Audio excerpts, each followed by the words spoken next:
Calvin was around the Detroit media today. He made a stop with our very own Ryan Ermanni on Fox 2. And he had a lot to say. Obviously, Calvin is a legendary receiver for the Detroit Lions.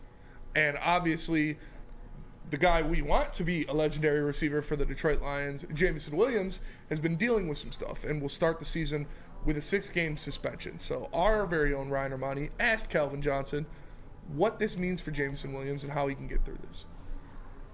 You went through adversity early in your career. You were 0-16. You had played through an injury in year 2. Yeah. Jameson Williams is a guy that's going through some adversity at the start of his career. What advice would you give to him as he embarks on year 2 here with the Lions? Yeah, I mean, we've seen the adversity that he's been through. We're here living with him, and it's unfortunate, but adversity is going to come. It's always going to be adversity, when in anything that you do, even if things are just seemingly going right, there's always going to be some level of adversity, but it's really just how you interact with that adversity. How do you combat that adversity? Do you allow that adversity to, hold you down, or do you push up? Do you thrive? Do you stand back up? So this is all about getting back up. No matter how many times you get knocked down, you just got to keep on getting back up, and you'll find success. It's a great message. Imagine having that as a player. Having that support system in place, having that big brother to lean on, being Calvin fucking Johnson, a top 3 receiver in the history of the NFL, a top 2 player in the history of the Detroit Lions franchise, having that to fall on as Jameson Williams when he's dealing with some hardship, some controversy in his career, must just be so exponential for his growth, for his coping process. This is something that goes kind of under the radar with bringing a guy like that back in the fold, with making right with Calvin Johnson, is what he can do for these young guys, especially receivers, especially high-drafted receivers. So I love it, man. Hopefully Jameson Williams heeds that advice. Hopefully Jameson Williams keeps working, keeps talking, keeps his head down, deals with the suspension, and comes out balling, because that's what we all want to see. Yeah, that's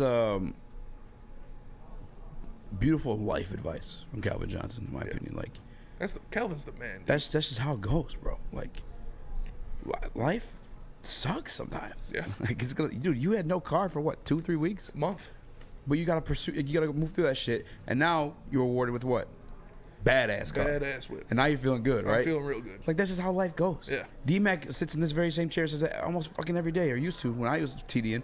The ebbs and flows. The ebbs and flows. Yeah. Oh, yeah. That's what it is. It's He's how dealt life with goes. a lot in his life, too. A lot of controversy. Yeah. And like you said, too, like to hear those words coming from Calvin Johnson, not even just the words coming from Calvin Johnson, but just the support in itself for Jameson Williams. Like, I've already said this before, too. Like, I feel like the city of Detroit and Jameson Williams are already kind of off to a slippery slope. It feels like every single thing this kid does is just put under a magnifying glass. Yeah. Some people may look at us and say, you're the ones doing it, but like, no. We could say words, but they're completely taken out of context all the time. I had no issue with Jameson Williams giving those young kids money at all. I just like, love the kids. Be careful out in Detroit. That's all I'm saying. Yeah. You know what I'm saying? But that's taken out of context. People want to take us as a side, like, against it, and it's just stupid, man. Like, let the kid work the way he's got to work through. You know, instead of speaking on shit we don't know about, this is for certain, and shit that's just not true. Like, we're just putting narratives on things that have yet to be proven. And that shit, like, bro was making bets from his car in the parking lot on fucking college basketball.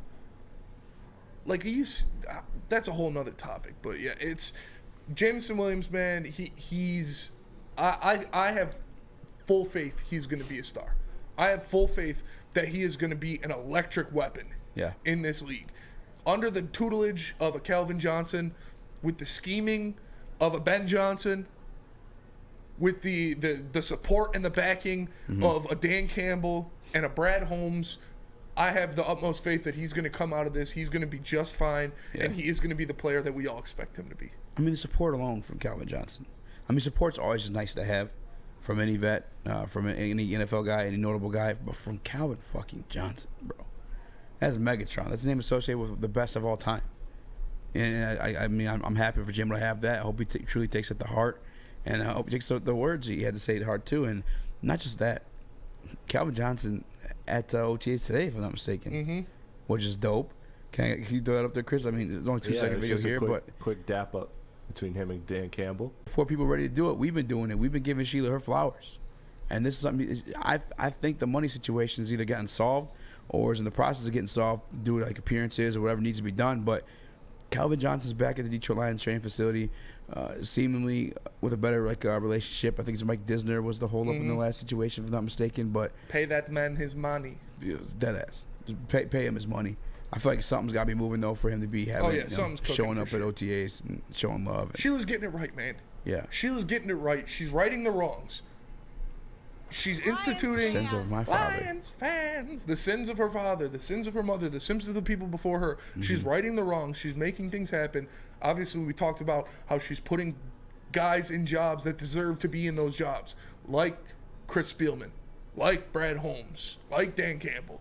So this is just another piece of the pie. Like it blows my fucking mind that the people before this institution, the people before what the Lions are now, were like, yeah, no, we're cool with not having Calvin Johnson be a part of the team over a couple $1 million. Like, what the fuck are you thinking? It is so beneficial to have a guy of that stature, a guy of that caliber, a player of that caliber, and just the man that he is. Yeah. Interacting with these young guys, coaching these young guys, talking to them, showing them, hey, I was 0-16. I was a guy that put up Hall of Fame numbers, and still we never accomplished the goals that I would have liked to accomplish in my career. Beyond that, just seeing how the organization is going to treat you for all that you put up for the organization. Yeah. Do I want you to be do I want to be great for an organization that's going to treat me like they did Calvin Johnson?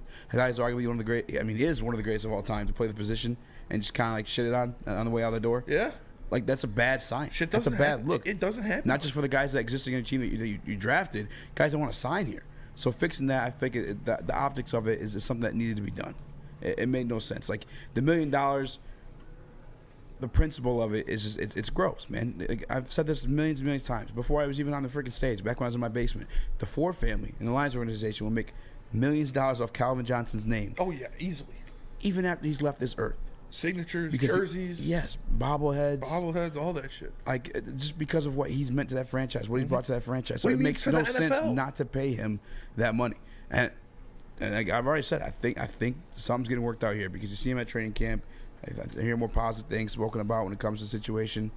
And I mean, we're going to see. But regardless, it's dope to have Calvin back. It's always dope to have Calvin back. You need guys like that, especially with what you're trying to build, especially how you're trying to build it with these young guys. You're bringing in a bunch of guys. You traded up with a division rival to get this potential superstar receiver. And having a guy that was a superstar receiver, that was a top 3 receiver in the history of football, that was one of the best players and best men your franchise has ever produced. Having him back in the fold is a just unlimited bounty of knowledge and growth for a guy like Jameson Williams. And to Calvin Johnson's very own words, I think it's more beneficial to the Detroit Lions as a defensive backs coach and a receivers coach because, like, you can't just teach these receivers to be Calvin Johnson. Like, that is a 6'5" human being who ran, what, 4.36, 4.26? I mean, I don't remember what is specifically. He's but a freak, dude.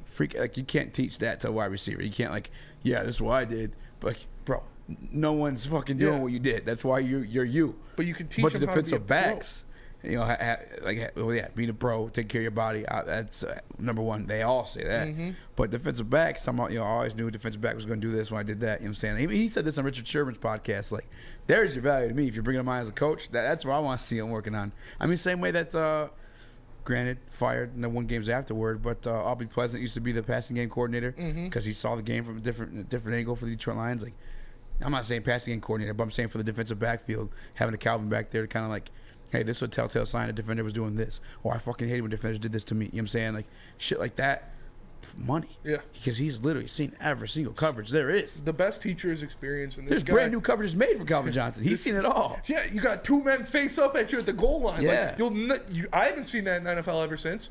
People talk about DK Metcalf, Minitron, Chase Claypool, Mapletron. Nobody's getting that kind of fucking respect.